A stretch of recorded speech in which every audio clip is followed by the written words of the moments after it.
So I found this, it looks like a Panther Road Rippers dragster. It's a mini, it only has the 3 buttons there. And it had this screwed to it for some reason, but that would impede the wheel movement, so I took it off.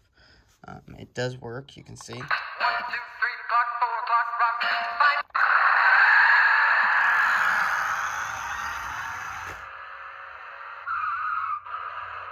It doesn't have the comeback action of a regular Road Ripper, but it does have a reverse.